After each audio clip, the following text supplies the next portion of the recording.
First compare the use of manure and fertilizer in maintaining the soil fertility. अब manure को हम कह सकते हैं खाद, और फर्टिलाइजर को कह सकते हो आप उर्वरक। ठीक है, उर्वरक। और सॉइल फर्टिलिटी से मतलब हो गया कि जो भूमि की जो उर्वरकता है, मिट्टी की उर्वरकता। इन शब्दों का मतलब मैं इसलिए बता रहा हूँ कि आपको ये शब्द कंफ्यूज ना करें। ठीक है, तो मिट्टी को हम क्या दे सकते हैं, या तो खाद दे सकते हैं, या मैन्यूर दे सकते हैं, या फर्टिलाइजर दे सकते हैं। अब मैन्यूर जो है वो किससे तैयार हुआ है, फर्टिलाइजर किससे तैयार हुआ है, तभी तो हम बता पाएंगे इनमें डिफरेंस क्या है। तो हमें ये पता होना चाहिए कि ये दोनों कैसे बने हैं, तो इनका डिफरेंस क्लियर होगा। तो देखो, मैन्यूर जो है यानी खाद जो है वो हमारे मिट्टी की उत्पादकता को कैसे बढ़ा सकता है, सॉइल फर्टिलिटी को, क्योंकि ये जो है मिट्टी को क्या प्रदान करते हैं, ऑर्गेनिक मैटर, कार्बनिक पदार्थ और साथ ही पोषक तत्व। इनको खाद देने से मिट्टी को क्या मिलता है, कार्बनिक पदार्थ मिलते हैं, ऑर्गेनिक मैटर मिलता है और न्यूट्रिएंट मिलते हैं।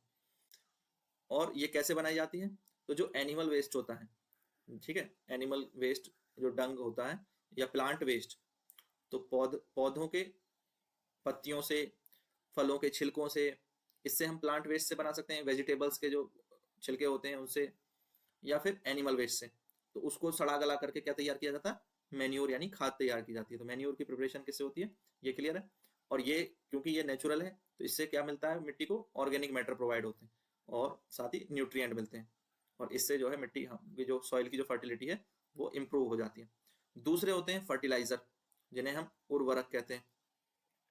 तो फर्टिलाइजर जो है मोस्टली कैसे होते हैं, इनऑर्गेनिक, अकार्बनिक पदार्थ होते हैं।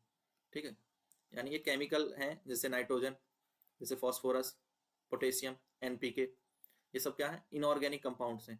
ठीक है, अगर इन्हें ज़्यादा मात्रा में यूज़ किया जाए, एक्सेसिव इनका यूज़ करें, तो ज़्यादा मात्रा में यूज़ करना क्या हो सकता है, हार्मफुल हो सकता है।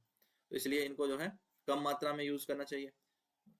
और क्यों क्यों हार्मफुल हो सकता है, क्योंकि ज़्यादा मात्रा में अगर आप जो है फर्टिलाइजर का यूज़ करते हैं, तो जो छोटे मोटे बैक्टीरिया होते हैं, माइक्रो ऑर्गेनिज्म होते हैं जो मिट्टी में रहते हैं, वो मर जाएंगे।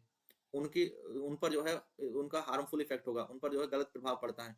किन पर, जो माइक्रो ऑर्गेनिज्म पाए जाते हैं मिट्टी में, तो उन पर जो है गलत प्रभाव पड़ता है। साथ ही साथ जो है वाटर पॉल्यूशन होता है। ये सारे रासायनिक तत्व जो है वो जमीन के अंदर अंडरग्राउंड वाटर में जो है वो मिक्स हो जाते हैं, और जिससे जो है वाटर पॉल्यूटेड हो जाता है। तो अंडरग्राउंड वाटर को क्या करते हैं, खराब कर देता है ये, अंडरग्राउंड वाटर पे इफेक्ट आता है किसका, हमारे फर्टिलाइजर्स का। तो एक्सेसिव यूज नहीं करना चाहिए इनका, फर्टिलाइजर का। हमें नेचुरल मैन्योर ही यूज करना चाहिए, खाद ही यूज करनी चाहिए ज़्यादा से ज़्यादा मात्रा में। आजकल तो सरकार भी जो है वो ऑर्गेनिक फार्मिंग को बढ़ावा दे रही है। तो ऑर्गेनिक फार्मिंग इसी पर जो है वो संबंधित है, जहाँ पर जो है फर्टिलाइजर के यूज को जो है कम किया जाए या नहीं किया जाता। ऑर्गेनिक फार्मिंग में फर्टिलाइजर यूज नहीं किए जाते, वहाँ पर क्या यूज किया जाता है, कंपोस्ट वगैरह यूज करते हैं, मैन्योर का यूज ज़्यादा करते हैं। तो क्योंकि एक्सेसिव यूज से क्या होगा, सॉइल की फर्टिलिटी लंबे समय में जो है उत्पादकता घट जाएगी। मिट्टी में जो जान है ना, मिट्टी की जान कहते हैं ना, उत्पादकता, सॉइल की जो फर्टिलिटी है वो खत्म हो जाती है फर्टिलाइजर के ज्यादा यूज करने से। तो fertilizer are considered the good only in short term और इन शॉर्ट अमाउंट। तो कुछ समय के लिए कम मात्रा में यूज किए जा सकते हैं, बट ज्यादा मात्रा में और लंबे समय तक यूज करते रहने से इसका उल्टा नुकसान हो जाता है। ठीक है, तो ये बात क्लियर हो गई है, डिफरेंस समझ पा रहे हैं आप कि मैन्योर में और फर्टिलाइजर में क्या डिफरेंस है।